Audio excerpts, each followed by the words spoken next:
यह कहानी एक रहस्यमय और डरावनी घटना के बारे में बताती है जिसमें एक जिन्न ने एक लड़की की जान बचाई। बात बहुत पुरानी है, एक छोटे से गांव की। इस गांव का नाम रातपुर था और यह गांव एक घने जंगलों के बीचों बीच बसा हुआ था। गांव के चारों ओर का जंगल इतना घना और डरावना था कि वहां रात में कोई जाने की हिम्मत ही नहीं करता।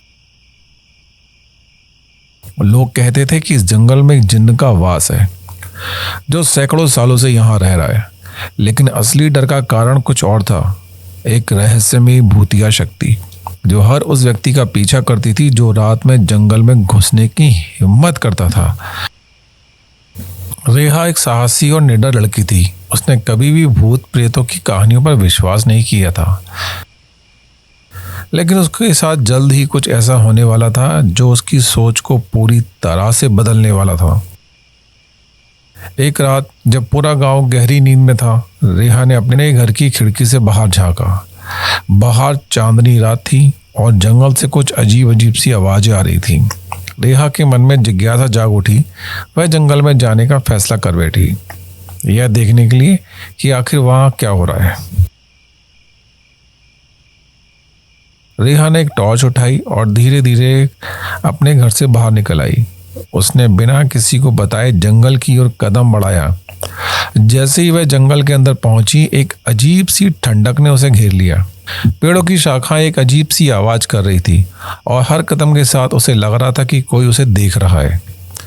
अचानक उसकी टॉर्च बंद हो गई। चारों ओर गुप अंधेरा था। उसने टॉर्च को कई बार झटके से चालू करने की कोशिश करी, लेकिन टॉर्च काम नहीं कर रही थी। तभी उसने पीछे से एक ठंडी सांस महसूस की। जब उसने पीछे मुड़कर देखा तो वह काली छाया खड़ी थी। वह काली छाया एक भूतिया आत्मा थी जिसने रेहा पर हमला करने की कोशिश की। रेहा ने डर के मारे चीखने की कोशिश की, लेकिन उसकी आवाज़ जैसे गले में अटक गई। भूतिया छाया ने धीरे धीरे अपना हाथ उसकी ओर बढ़ाया। रेहा की आंखों में डर साफ झलक रहा था, लेकिन वह हिल भी नहीं पा रही थी। तभी अचानक हवा में एक जोरदार आवाज गूंजी, जैसे किसी ने गरजते हुए आदेश कहा है, रुक जाओ। रेहा ने देखा कि उसके सामने अचानक एक ऊंचा काला धुंधला सा आकार प्रकट हुआ। वह जिन्न था, वही जिन्न जिसकी कहानियां वह बचपन से सुनती आई थी।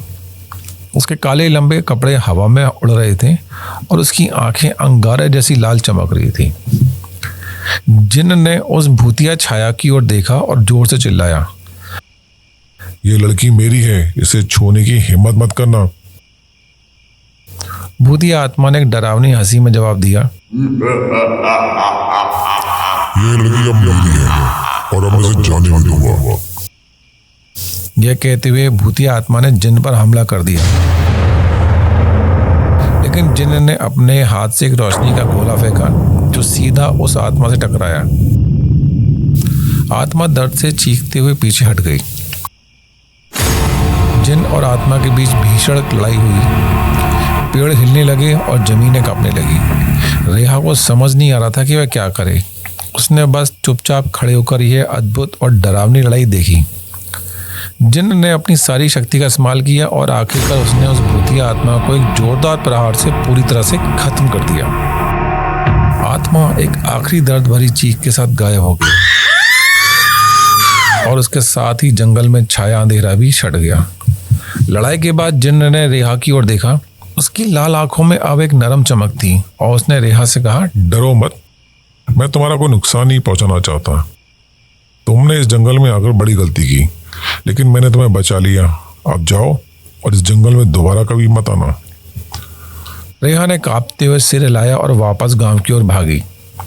जब वह अपने घर पहुंची तो सूरज उगने वाला था। उसने खिड़की से देखा कि जंगल अब शांत और स्थिर था, जैसे वहां कभी कुछ हुआ ही नहीं था।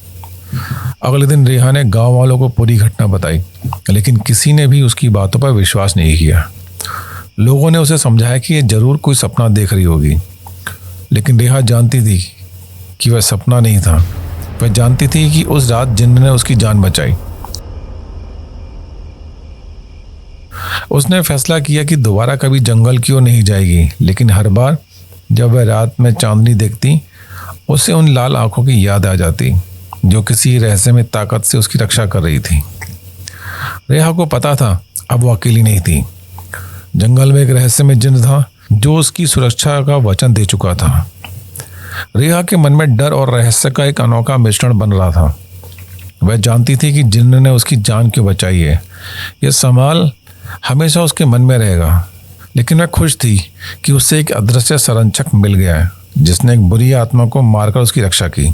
गांव में लोगों ने उस घटना को कभी गंभीरता से नहीं लिया, लेकिन रेहा को अपनी कहानी पर पूरा यकीन था। वह जानती थी कि जब भी वह मुसीबत में होगी वो उसकी रक्षा करने के लिए हमेशा खड़ा होगा। उम्मीद है ये कहानी आपको पसंद आई होगी। अगले भाग में जानते हैं क्या हुआ।